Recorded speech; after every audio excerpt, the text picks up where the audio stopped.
Hello guys, my name is Raunak and welcome to my YouTube channel. आज हम बात करेंगे कि टेंथ के बाद में स्ट्रीम कैसे चूज़ करें। आपके पास में आर्ट्स, कॉमर्स और साइंस होती है, लेकिन हमारे पास में ये कन्फ्यूजन होता है कि हम तीनों में से कौन सी स्ट्रीम चूज़ करें 11th में। सो इस डाउट को हम क्लियर करेंगे कुछ टिप्स और ट्रिक्स के साथ में, जो मैं आपको बताऊँगा इस वीडियो में। So let's start the video. Tenth हमारी लाइफ का एक ऐसा पॉइंट होता है जहाँ पर हम हमारी लाइफ का पहला बड़ा डिसीजन लेते हैं। सो मेक श्योर कि इस डिसीजन को हम बड़े ही समझदारी के साथ में लें। जब हम बात करते हैं स्ट्रीम चूज़ करने की, तो हमारे सामने 3 चीज़ें आती हैं जिनके बारे में हमें बात करनी चाहिए। पहली होती है हमारी मार्क्स, कि आपके टेंथ के अंदर कितने मार्क्स आए उसके बेसिस पे। दूसरा होता है सोसाइटी, हम ये सोचते हैं कि सोसाइटी हमें किस तरीके से जज करेगी। तीसरी चीज़ होती है जो कि हमारे लिए स्पेशल होती है, वो होती है हमारा इंटरेस्ट। अब हम तीनों चीज़ों के बारे में बात करेंगे और देखेंगे कि कौन सी चीज़ आपके लिए ज़्यादा इंपॉर्टेंट है और उसके बेसिस पे आप अपने सब्जेक्ट जो है वो चूज़ कर सकते हैं। पहले बात करते हैं मार्क्स।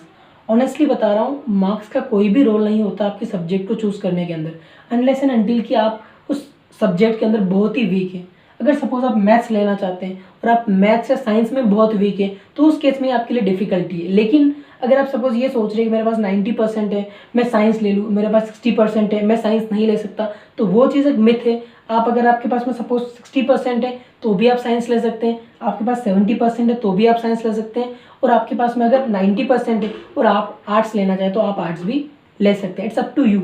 आप कोई भी आपको जज नहीं करेगा कि आप क्या सब्जेक्ट्स लें या क्या लें। अगर आपने आर्ट्स ली तो आप डफर हैं, आप साइंस ली तो आप ज़्यादा इंटेलिजेंट है, आप होशियार हैं, ऐसा कुछ भी नहीं है। ये एक मिथ है जो सोसाइटी ने बना रखा है।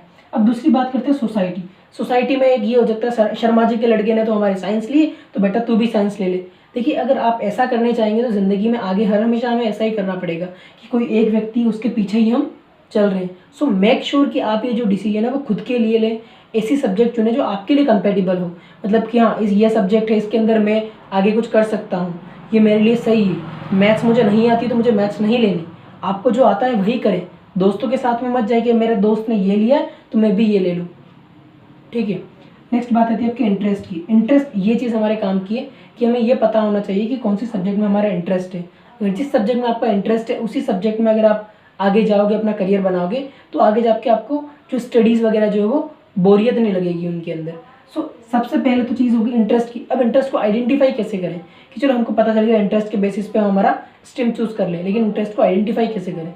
अब इंटरेस्ट को आइडेंटिफाई करने का सबसे अच्छा तरीका है कि हम क्या करें, उसको एक्सप्लोर करें। हमारे पास में 3 चीज़ें आपकी होगी, आर्ट्स, फिर हो गया आपका कॉमर्स, फिर हो गया आपका साइंस। तो इन तीनों चीज़ों को हमको क्या करना है, एक्सप्लोर करना पूरी तरीके से।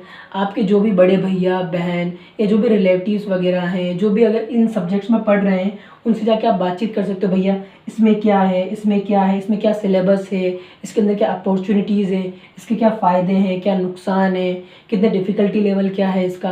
आप हर चीज़ जो है उनसे पूछ सकते हो या यूट्यूब पे देख सकते हो। मैं भी इसके अंदर आगे वीडियोस बनाऊंगा, उसके अंदर भी आपको हर एक फील्ड के अंदर मैं आपको इनकी डिटेल बताऊंगा, जिसके अंदर आपको पता चलेगा कि आर्ट्स है सपोज, तो आर्ट्स में ऐसी क्या क्या चीज़ें हैं। जैसे कि आर्ट्स में हिस्ट्री हो गई, पॉलिटिकल साइंस हो गई, ज्योग्राफी हो गई। अब कॉमर्स है तो कॉमर्स में क्या होगा, आपका अकाउंटेंसी हो गई, बिजनेस स्टडीज़ हो गई, इकोनॉमी हो गई। साइंस है तो साइंस में आपके 2 पार्ट होते हैं, पीसीबी हो गया, पीसीएम हो गया। पीसीबी पीसीएम में क्या फ़ायदा है, इन सभी चीज़ों को अगर आप एक्सप्लोर करोगे, इनके बारे में जानोगे, तभी तो आपको पता चलेगा कि आपका इंटरेस्ट क्या है। सो मेक श्योर कि आप इनके बारे में पूरी तरीके से पता करें कि इसमें क्या है, इसमें क्या है, तभी आपको पता पड़ पाएगा कि आपका रियल में इंटरेस्ट कहाँ पर है। अगर जब तक आपको ये नहीं पता तो आप कैसे बता पाएंगे कि मुझे कौन सी स्ट्रीम लेनी है। आपने सपोज अभी जोश जोश में आपने साइंस ले ली, आपको फिर बाद में पता चल रहा है ओह मुझे तो आर्ट्स लेनी चाहिए थी। तो इसीलिए मेक श्योर कि आप पूरी तरीके से उसको इलाबरेट करके और उनके बारे में रिसर्च करें। ओके, नेक्स्ट इसके ये तो होगी एक कैटेगरी के स्टूडेंट्स के बारे में जो मेहनत करके ये सब कर लिया और उनको पता चल गया कि उनका इंटरेस्ट क्या है, उनको कौन सी सब्जेक्ट लेनी है। अब बात आती है बी कैटेगरी वाले अपने स्टूडेंट, मेरे जैसे। अब हम जैसे स्टूडेंट को, जैसे कि मुझे पता नहीं था कि मुझे कौन सी सब्जेक्ट लेनी है, तो मेक श्योर कि आप क्या करें, साइंस ले लें।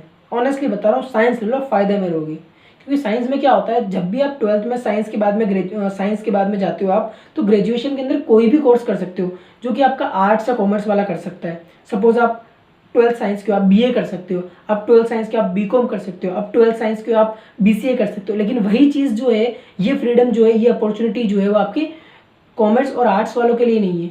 वो बंदा आपका जाके बीएससी नहीं कर सकता, आर्ट्स और कॉमर्स वाला जाके आपका नर्सिंग नहीं कर सकता, लेकिन वही आपका बीएससी वाला स्टूडेंट जो है वो सिर्फ 12th वाला जो स्टूडेंट है वो बीएससी कर सकता है। इसीलिए इसमें क्या होता है, आर्ट्स और कॉमर्स के जो होते हैं वो फील्ड जो होते हैं वो लिमिटेड होते हैं। वही जो आपका साइंस जो है उसके अंदर फ्रीडम है आपके पास में, मतलब इसका जो स्कोप है वो वाइड है। वहीं आपका आर्ट्स और कॉमर्स का जो है वो एक लिमिटेड स्कोप है, इसलिए आप ध्यान में रखें। वैसे इनका भी स्कोप है, बट जब आप क्रिस्टल क्लियर है कि आपको इसी फील्ड में जाना है, मुझे जगह बिजनेस करना है, मुझे सीए बनना है, या मुझे बीकॉम ही करना है, या अकाउंटेंट ही बनना है, तो उस केस में आप कॉमर्स लें जब आप क्रिस्टल क्लियर है। और जब आपको ये मुझे यूपीएससी करनी है, मुझे ज्योग्राफी पढ़नी है, मुझे हिस्ट्री पढ़नी है, उस केस में आप आर्ट्स लें, वरना आर्ट्स या कॉमर्स नहीं ले और आप सीधे जाएँ साइंस के ऊपर, क्योंकि साइंस के अंदर आप आगे जाके बहुत सारी चीज़ें कर सकते हैं जो कि आपका आर्ट्स और कॉमर्स वाला बंदा नहीं कर सकता।